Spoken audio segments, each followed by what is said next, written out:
예, 안녕하십니까.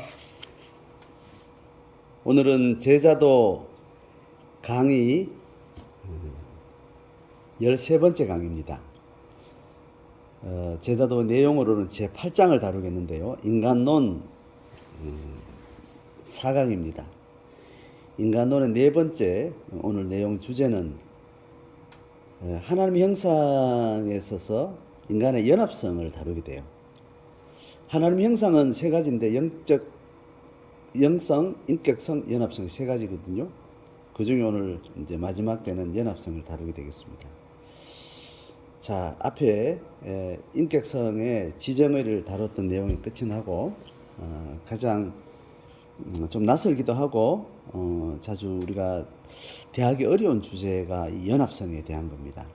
일단 16페이지 강의안을 보면 하나님 형상 세 가지 영성, 하나님의 호흡, 성령, 인격성, 인간의 자유의지와 자율성과 자발성과 주도성을 가능하게 하는 인격성, 지정의.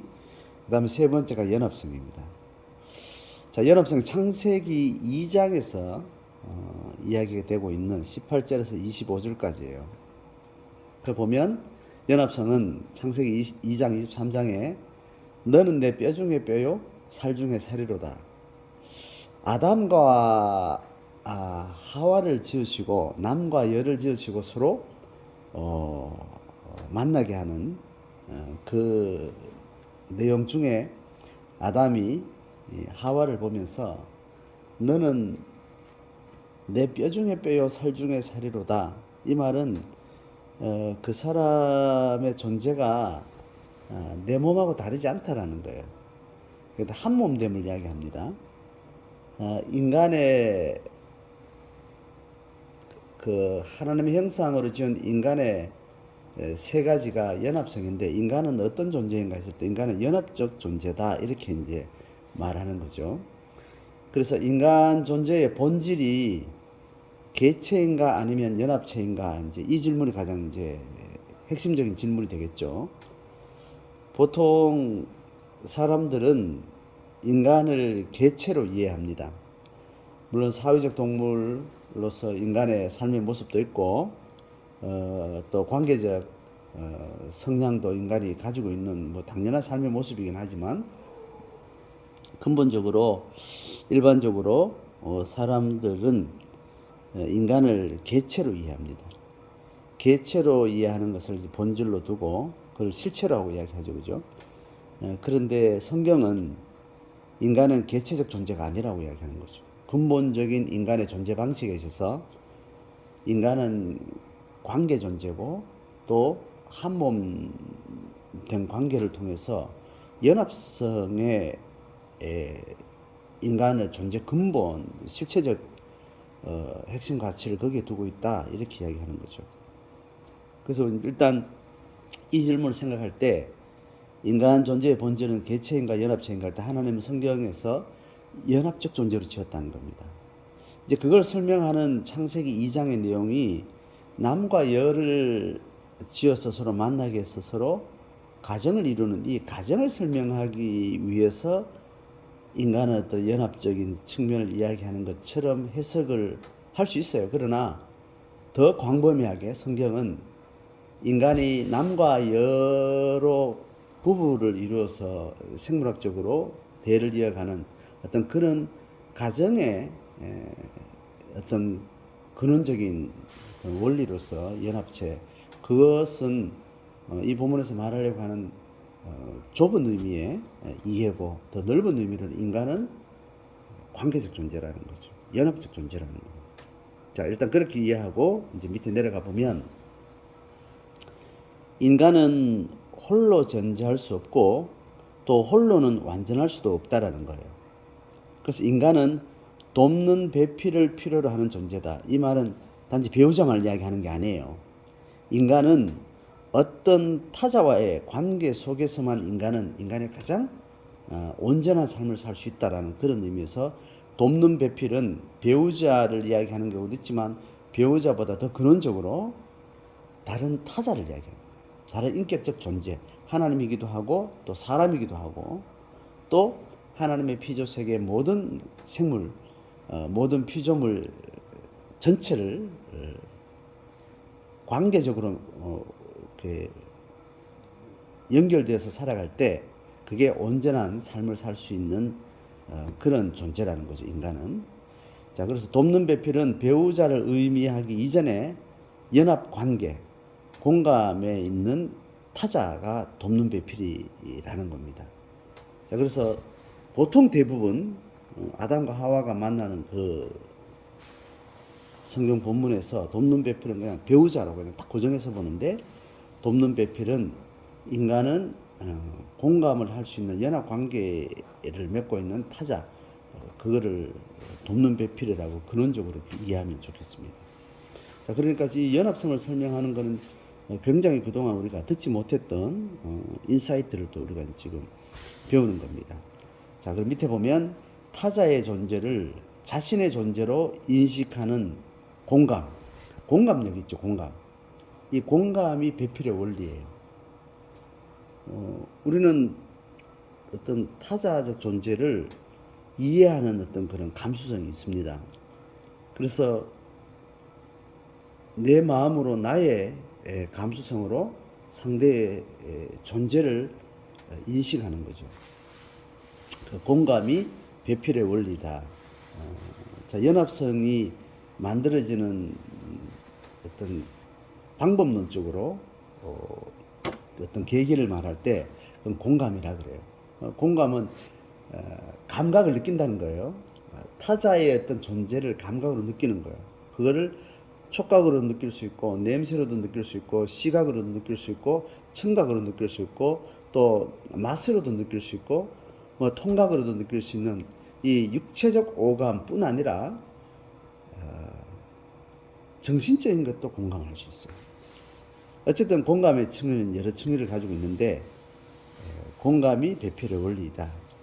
그래서 성경은 하나님이 주신 창조 세계 전체를 두고 볼 때 어떤 존재도 자기 존재와 관계없이 존재할 수는 없는 존재다는 거예요.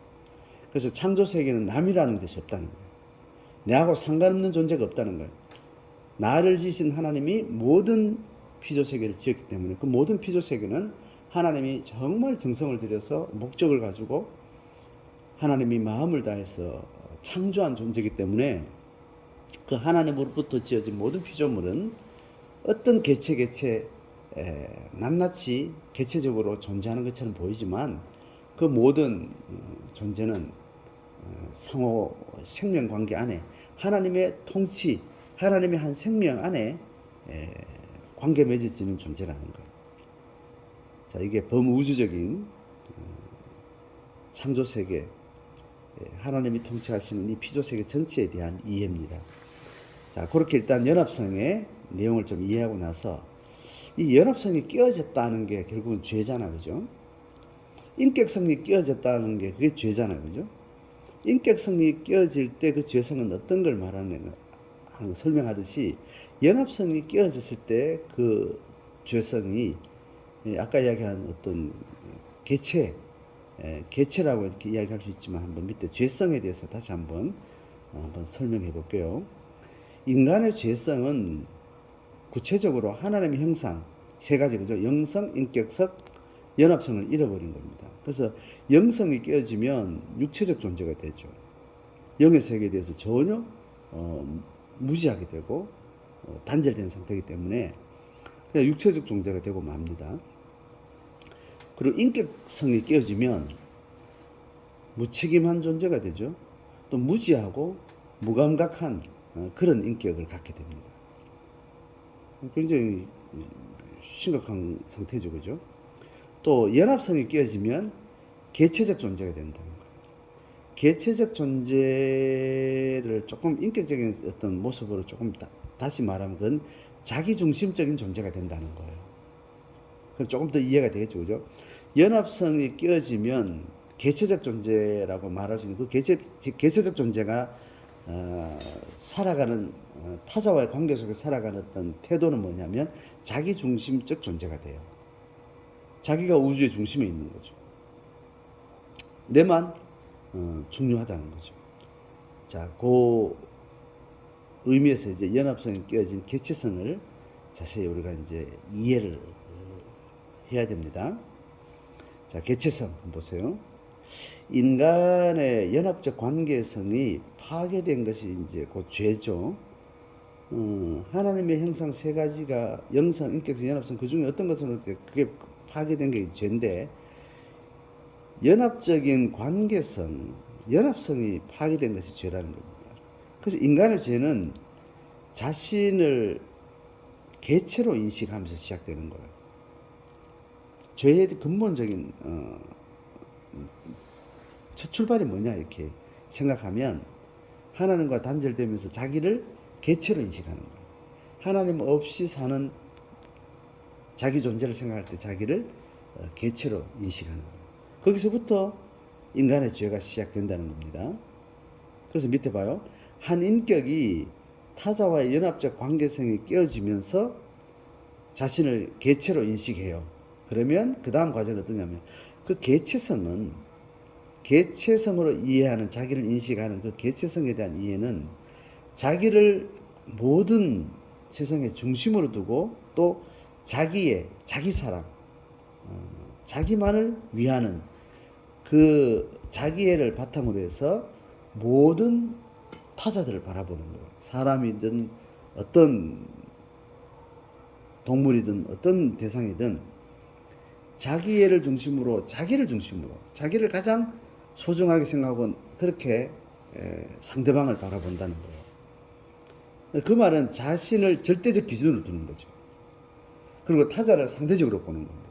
그러니까 나는 이미 존재가 모든 우주의 중심이 된 상태에서 모든 타자들을 내보다 부수적인 존재로 본다는 거예요. 똑같이 하나님이 소중해진 모든 창조물에 대해서 자기만 가장 소중하고 올바르고 중심에 있는 1순위로 두고 상대적으로 이제 타자를 이제 보게 되는 거죠. 자연스럽게 그렇게 흘러갑니다.